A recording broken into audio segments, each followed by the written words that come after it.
கச்சத்தீவு அருகே மீன்பிடித்துக் கொண்டிருந்த ராமேஸ்வரம் மீனவர்கள் 5 பேர் கைது. 100க்கும் மேற்பட்ட மீனவர்களை விரட்டி அடித்தும் இலங்கை கடற்படை அட்டூழியம்.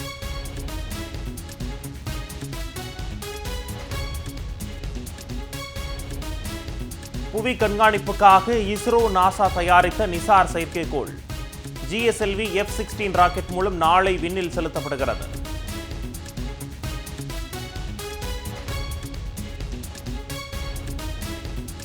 ஆபரேஷன் சிந்தூர் மீது நாடாளுமன்றத்தில் காரசார விவாதம். யாருடைய நிர்பந்தத்தால் போர் நிறுத்தப்பட்டது? ட்ரம்பை பார்த்து மோடி பயப்படுவது ஏன்? இந்தியா இழந்த போர் விமானங்கள் எத்தனை என எதிர்க்கட்சிகள் சரமாரி கேள்வி.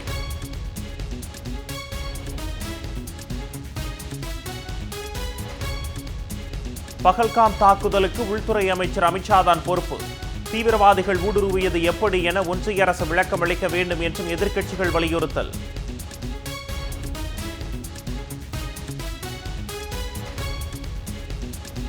ஆபரேஷன் சிந்தூர் நடவடிக்கையில் அமெரிக்காவின் தலையீடு இருந்ததா இல்லையா? வெளியுறவு அமைச்சர் ஜெய்சங்கர் திட்டவட்டமாக மறுக்காதது ஏன் என்று பிரியங்கா காந்தி கேள்வி.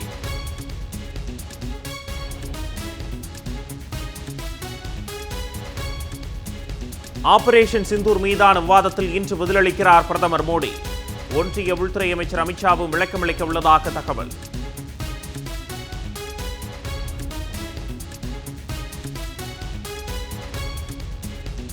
ஒகேனக்கல் காவிரி ஆற்றில் நீர்வரத்து வினாடிக்கு 1,25,000 கன அடியாக அதிகரிப்பு.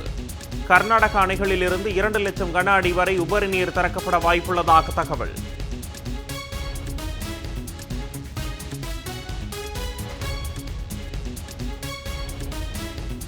மேட்டூர் அணையிலிருந்து தொடர்ந்து 1,10,000 கன அடி நீர் திறப்பு. காவிரி கரையோர பகுதி மக்களுக்கு வெள்ள எச்சரிக்கை.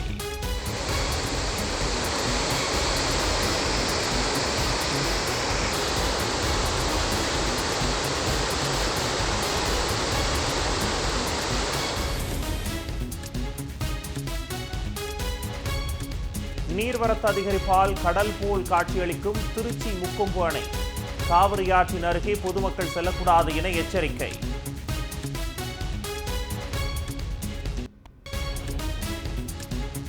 எல்லாருக்கும் எல்லாம் என்ற பொது உடைமை கருத்தியலை நடைமுறை வாழ்வியலாக மாற்றும் திராவிட மாடல் அரசு. முதலமைச்சர் மு.க. ஸ்டாலின் பெருமிதம்.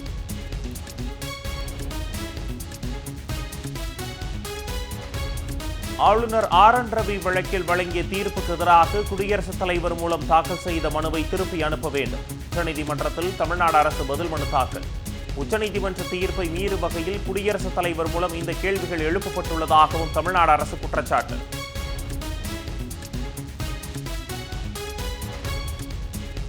ஏமனில் செவிலியர் நிமிஷா பிரியாவுக்கு விதிக்கப்பட்ட மரண தண்டனை ரத்து.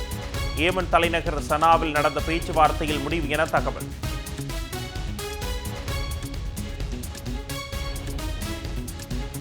கர்னல் சோஃபியா குரேஷிக்கு எதிரான கருத்துகளுக்கு மன்னிப்பு கேட்காதது ஏன்? மத்திய பிரதேச பாஜக அமைச்சருக்கு உச்சநீதிமன்றம் கடும் கண்டனம்.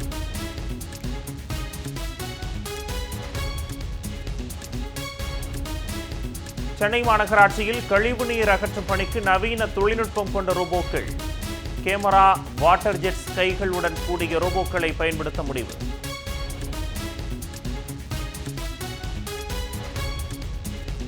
ஜார்ஜியாவில் நடைபெற்ற மகளிர் உலகக்கோப்பை செஸ் போட்டி. சாம்பியன் பட்டம் வென்று வரலாறு படைத்தார் இந்திய வீராங்கனை திவ்யா தேஷ்முக்.